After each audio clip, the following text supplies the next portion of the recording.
SVC Media.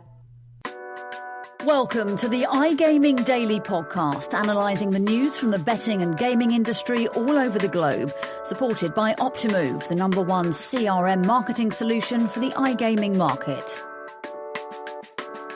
Welcome to the concluding part of the iGaming Daily's view on Eastern European market developments with 4H Agency. We are joined by Ilya Machavariani, founder and CEO of 4H Agency, to uncover the tectonic regulatory shifts being played out in the Balkans regions, testing political sensitivities. Ilya, how are you doing today? Thank you, Ted. Amazing. Thanks for having me. And hello, everyone who's tuning in to this podcast. It's amazing opportunity to be here. And I'm really excited to speak about Eastern Europe, speak about Central Europe, and try and guide SBC audience within intricacies of the regulations of these markets. So, Ilya, we are witnessing many kind of regulatory disruptions in the Balkan markets. And can you detail what's currently happening on the ground within that region? Yeah, sure. So generally, I really like the Balkans as a region for our industry, because there is a lot of ground to cover, because yes, a lot of countries, and basically what I mentioned in part one about like having this understanding of local specifics is applicable obviously also to the Balkans in general, because there are a lot of local like strong players and a lot of happening on the ground. So for example, if we just quickly run through like everything that is happening, Albania decided to reverse their gambling ban in 2019, and they did it in a way that only sports betting is legal. So Albania is famously known by being a country on the verge of like white and gray, let's put it this way. So the industry is like having a blast over there. Bosnia and Herzegovina, gambling industry suffers from like the general political structure of the country with three entities governing the industry, and obviously the industry and the industry regulations lacks coherence in terms of regulations and how to approach different matters on within the regulation and within the industry. Bulgaria is in general, this is I would say the trend that is identifiable like within the whole Balkans, is that the Bulgaria and other countries that I will mention moving towards stricter advertising and IML regulations within the country. And also Bulgaria is moving over creation of B2B licensing framework. Croatia, again, responsible gambling advertising, they're tightening things up and incorporating a more strict requirements. Montenegro, I'm not really fond of this market since their recent changes of abolishment of any digital payments within the industry. So the players now need to physically top up their physically make deposits in betting halls and whatnot. So North Macedonia, yeah. A lot of movements, a lot of explaining. But, okay, so let's find some kind of common ground here. Look, these countries are kind of all interconnected. They all have a history, a shared history. And how do you think that's kind of shaped the view of gambling there and the gambling experience in the Balkans? Well, listen, I think that the same things that are applicable to the general historical and political situation in the Balkans are applicable also to the industry. That these countries has a lot of interplay between each other, both in terms of cultural similarities and language similarities to some extent. And as I said, this is applicable also to the industry, because there are a lot of operators and markets that are overlapped to each other. And this is in some way, I would say, like for the region, this is good, because this overlap, it promotes a lot of cross-border cooperation between the countries. For example, Bulgaria, Serbia, Greece and Romania are working like actively together to combat offshore gambling. But in the same time, for the, again, Western audience and Western sector of our industry, I think that this is, an additional layer of complexion that is created, when it comes to this region and this markets. Because obviously, if you have strong local players who enjoy presence in like two or more countries within the region, then it is much harder to penetrate the market, obviously, because like they know everyone and they understand everything. Obviously, again, political instability and general, again, history of being a part of unstable region, let's put it this way, also creates additional layer of difficulties with regard to how to work in these markets and how they develop themselves. And finally, that like honorary mention is that a lot of countries within the region, they are heading towards the EU or already there. So Balkans is in between like two different ways of thinking, let's put it this way, because on one hand we have their historical past, and we have again like Balkans, Central Europe, and everything like is close to Eastern European countries. But on the other hand, all these markets, they are heading towards the EU, and obviously they need to adhere to European regulations and they need to adhere to European standards. So this creates again an unstable environment where you need to navigate between having the benefit of knowing how European regulations works, and in the same time, you need to understand the local specifics and how, like these markets operate, despite the fact that they are moving towards the EU. Yeah. I mean, you can kind of view it as kind of like these tectonic shifts happening. And one of the questions I want to ask you is that, okay, different regulations, different markets, but they all seem to be covering kind of the same themes. A lot of vulnerabilities going towards protecting under 24s as a risk segment, also venue liabilities, and the difference between the cities, the urban population versus the provincial towns and provincial protections.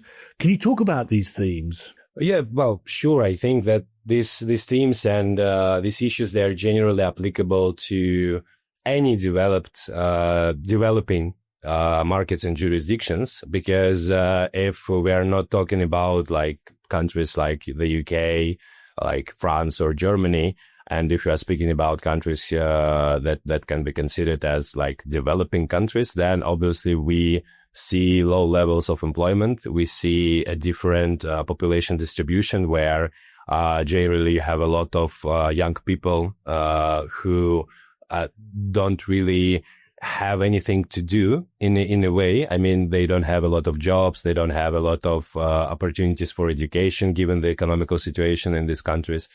And obviously this leads them to engaging with gambling industry in excessive manner. So this obviously is a pain point for any market that is experiencing this like economical situation and that is experiencing the general nature of being a developing market. So, for example, the same is applicable to India, where you have a lot of young people who like don't really have a lot to do, and they need to do something. So they tend to move on to the gambling industry, and therefore the government sees this as an issue. Because again, if your youth is not engaged in education, and like instead they're like spending their money and getting in debt for playing on different offshore and like onshore gambling websites, that this is an issue. Like this is a matter of national interest. So this is why I guess this argument drives a lot of regulatory developments that are happening in these countries. So like from my perspective, this is, I would say, quite reasonable, because again, when we are talking about, I don't know, Nordics, where like the economical situation is different, and obviously like employment situation is different, and generally GDP like per capita is very different. But I also think in Western markets, you're talking about a very different demographic in terms of age. And, you know, the further east you go, the younger and younger it gets. I mean, I was amazed at just how young Georgia is as a nation. Yes. In terms of its kind of demographic profile. We're going to go into an ad break, and when we return, we're going to speak about the political developments going on in Serbia and Croatia. Join us for SBC Summit Malta from the 10th to the 12th of June. With over 75 exhibitors and more than 250 expert speakers, our expanded agenda covers all aspects of the European gaming industry. Get your tickets now at sbcevents.com. I want to focus on Croatia and Serbia and, countries that have gone, recent elections. Yeah. And gambling did become an issue there. For the issues that you were talking. But do you think that it became kind of politicized during their campaigns? And what are these two nations? What do they want from a new gambling framework? Well, if we start to speak about politicizing gambling, then I guess we would need part 3, part 4, and part 5. because this is also one of my favorite topics, and I have a lot to say here. Generally, again, if you are within the industry and if you follow different industry media and you follow different markets, you understand that any gambling matter, literally any gambling issue, can be heavily politicized, because it's a very easy method to take it on the political rally and just use as a vehicle for getting some political influence. The good example, I know that I will touch upon Croatia and Serbia a bit further down the road, but the good example of that is Georgian changes in taxation that happened a couple of years ago, when the ruling party just decided out of the blue that we need to get something some political influence, we need to score some good political stuff.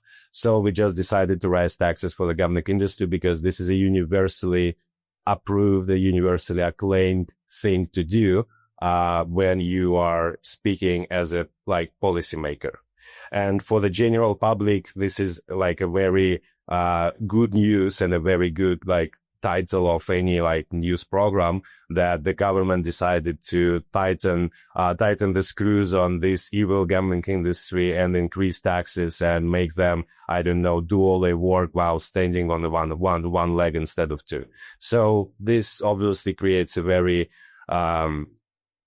seducing way to push yourself further in terms of politics and try to get some position within the country. And Croatia and Serbia, they are, I guess, the same in a way, because in Croatia, the recent reforms essentially that has happened regarding the responsible gambling and additional restrictions on advertising, they were piggybacking on the main argument that the government was putting emphasis on public health and youth protection as a justification to restrict advertising, restrict sponsorship, restrict venue visibility.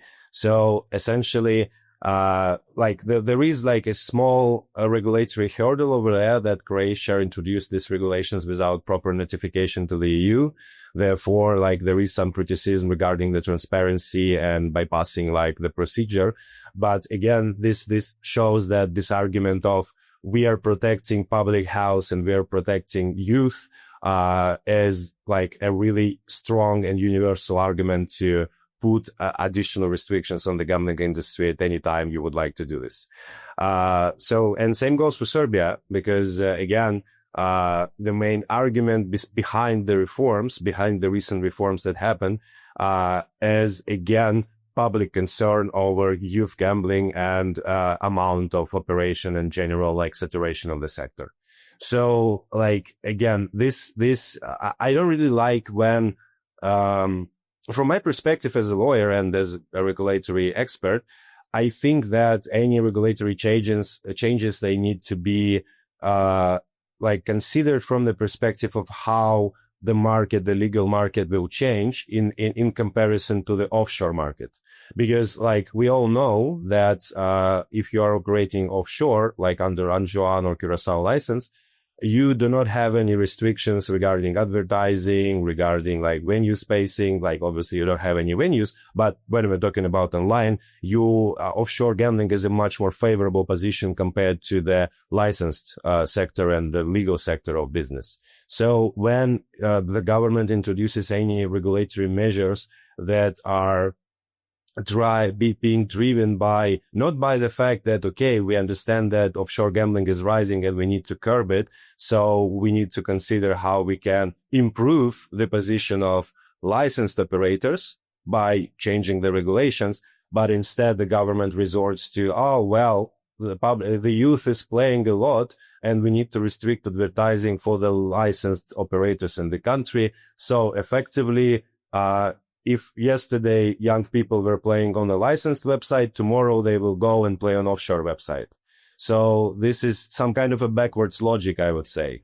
But I have to counter you on certain bits of that. I mean, in certain Balkan markets, they're looking for kind of more centralized controls, be it for consumer protections or as a protection of a sector raising taxes, so like an economic kind of safeguard. But don't you find that there actually is a ground for that in certain Balkan markets where you need kind of a protection against black market encroachment, and that might have to be centralized? This is a good question as well, because for example, in Serbia, the market is dominated by local guys, by local operators, and they enjoy a very, very large presence. But in the same time, in other markets, this is not really the case. And I would say that again, this is a general, how to put it, the threat of domination of offshore operators is, I would say, a general argument that any government needs to consider when they are introducing any changes to the regulatory framework of the industry. Because if the government starts to consider only local specifics and local context, then they are basically missing the point of regulation. Because even if, for example, the government pushes, because of the saturation of the market, they decide to restrict it. They decide to, limit the amount of licenses to be issued, increase taxes, increase licenses, whatever the government would like to do. After that, the legal market shrinks, but in the same time, we all know what happens next, that illegal market will grow. So this is the thing that they need to understand and that we need to consider as well when we're considering this market for expansion, that this is the issue that we might face if we approach them in a different way than it needs to be approached. Okay, I'm just down to my final two questions. Do you kind of see any harmonization in the Balkans area in terms of how they approach the application of gambling reforms, but also safeguards and consumer protections? Do you think there's going to be a kind of unified or harmonized framework in any sense? Well, I think that the answer here lies within the bigger question of when and how and which part of the Balkans will join the EU, because I would say that the very interesting difference between within the Balkans can be found if we look at Romania, for example, which is a part of the EU, and Serbia, which is not part of the EU. So Romania is, I would even say, famous within the gambling industry as probably the first market to expand into when you're considering Central and Eastern Europe, because Romania has a very established gambling regulatory framework. It hasn't been easy for them, though. Yes. Yeah. No. Yeah. Fair enough. But nevertheless, they have a very well-developed regulations on the ground. And I think that a lot of, a big chunk of reasons for why they actually have these proper regulations is because they're part of the EU. So they need to adhere to different EU regulations. They need to adhere to particular standards in regulatory governance and policy development that are in place within the European Union. But when it comes to the countries which are outside of the EU, it gets more and more interesting, because there is no standards, there is no larger governmental body that you need to please in a way, and you need to comply with the requirements from which you need to comply with. So this creates this disharmony within the region when like geographically and culturally and even historically, the region seemed to be like harmonized, and this probably like to some extent natural to consider that, okay, probably they know what they are doing and they're speaking with each other and trying to build somewhat similar.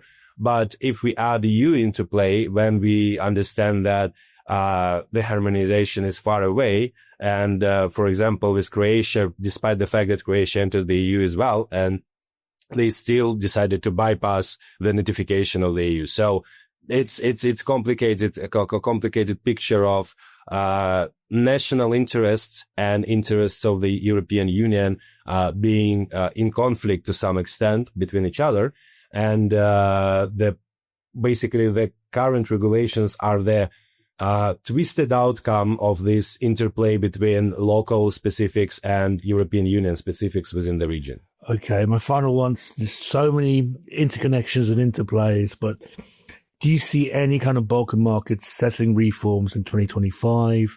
Just a quick summary. In terms of quick summary, I like, to be honest, I don't think that some of the countries will do something monumental in terms of regulations.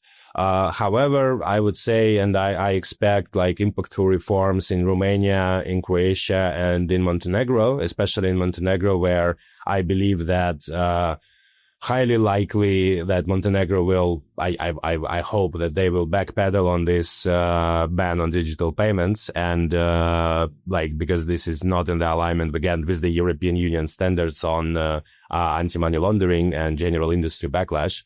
So I think that the countries to watch is definitely Romania, Croatia, Montenegro, also maybe Serbia to some extent, because Serbia is generally a very interesting market, I would say, at least for me. We have even an office in Belgrade. So basically, yes, I guess that in terms of like anticipated reforms in the near future, these are the countries that we need to look into. Ilya, you've been fantastic. I can't wait to meet up with you. And to our iGaming Daily audiences, thank you for tuning in. Been a pleasure. Thank you very much, Ted. Thanks for having me, and it was a huge pleasure to share some knowledge with the audience and to meet with you, Ted. Thank you very much, guys.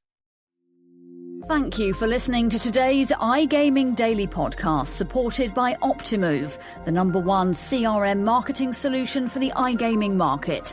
If you want to find out more about some of the subjects raised today, feel free to explore any of the sites in the SBC News network or check out the latest edition of the SBC Leaders magazine. Happy reading.